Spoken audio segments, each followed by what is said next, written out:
ಅನುಮತಿ ಇಲ್ಲದೆ ಸರ್ಕಾರಿ ಶಾಲೆಗೆ ಪ್ರವೇಶಿಸಿದ ಆರೋಪ ಸಿಜೆಪಿ ಸಂಸ್ಥಾಪಕ ಅಭಿಜಿತ್ ದೀಪ್ಗೆ ವಿರುದ್ಧ ಎಫ್ಐಆರ್ ದಾಖಲಾಗಿದೆ. ಮಹಾರಾಷ್ಟ್ರದ ಲಾತೂರ್ನಲ್ಲಿರುವಂತಹ ಶಾಲೆಗೆ ಪ್ರವೇಶ ಮಾಡಿರುವಂತಹ ಆರೋಪ. ಅಭಿಜಿತ್ ದೀಪ್ಗೆ ಇತರೆ ಸಿಜೆಪಿ ಕಾರ್ಯಕರ್ತರು ಹೋಗಿದ್ರು ಆ ಶಾಲೆಗೆ, ಉರ್ದು ಶಾಲೆ, ಅಲ್ಲಿ ಕೆಲಸಕ್ಕೆ ಅಡ್ಡಿಪಡಿಸಿದಂಥ ಆರೋಪ ಇದೆ. ಶಿಕ್ಷಕರಿಗೆ ಬೆದರಿಕೆ ಹಾಕಿದರಂತೀವಿ. ಲಾತೂರ್ ಜಿಲ್ಲೆಯ ಔಸಾ ಪೊಲೀಸ್ ಠಾಣೆಯಲ್ಲಿ ಪ್ರಕರಣ ಆಗಿದೆ. ವಿದ್ಯಾರ್ಥಿಗಳೊಂದಿಗೆ ಕುಳಿತು ಶಾಲೆಯ ಪರಿಸ್ಥಿತಿಯನ್ನು ಅವಲೋಕಿಸಿದರು. ಬಟ್ ಆ ದೃಶ್ಯ ನೋಡಿದರೆ ನಮಗೆ ಬೆದರಿಕೆ ಹಾಕಿದಂಗೆ ಕಾಣಿಸ್ಲಿಲ್ಲ, ಅಥವಾ ಟೀಚರ್ಸನ್ನು ಬೆದರಿಸ್ದಂಗೆ ಅಥವಾ ವಿದ್ಯಾರ್ಥಿಗಳನ್ನ ಬೆದರಿಸ್ದಂಗೆ ಕಾಣಿಸಲಿಲ್ಲ ರೀ. ಅಲ್ಲಿ ಸಮಸ್ಯೆ ಏನಿದೆ ಅವಲೋಕನ ಮಾಡೋಕ್ಕೆ ದೀಪಿಗೆ ಹೋಗಿದ್ದರು. ಒಂದು ಒಳ್ಳೆಯ ಕೆಲಸ ಮಾಡ್ತಿದ್ದಾರೆ, ಶಾಲೆಗಳನ್ನು ಸುಧಾರಿಸುವಂಥ ಒಂದು ಅಭಿಯಾನವನ್ನು ಕೈಗೊಂಡಿದ್ದಾರೆ. ಹಾಗಾಗಿ ಸರ್ಕಾರಿ ಶಾಲೆಗಳಿಗೆ ಭೇಟಿ ಕೊಡ್ತಾ ಇದ್ದಾರೆ, ಮಾಹಿತಿ ತೆಗೆದುಕೊಳ್ತಿದ್ದಾರೆ, ಪರಿಸ್ಥಿತಿ ಅವಲೋಕನ ಮಾಡ್ತಿದ್ದಾರೆ.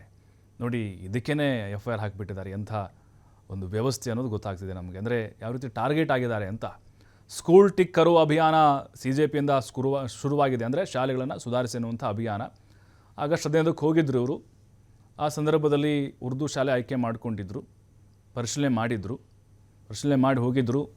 ಬಟ್ ಈಗ ಅಲ್ಲಿ ಸ್ಥಳೀಯರು ಮತ್ತು ಅವ್ರ ಮಧ್ಯೆ ಜಟಾಪಟಿ ಕೂಡ ನಡೆದಿತ್ತು. ಆ ವಿಡಿಯೋ ಕೂಡ ಒಂದು ವೈರಲ್ ಆಗಿತ್ತು. ಈಗ ದೀಪ್ಗೆ ಅವರ ಸ್ವಗ್ರಾಮದಿಂದ ಅಭಿಯಾನವೊಂದು ಆರಂಭ ಆಗಿದೆ.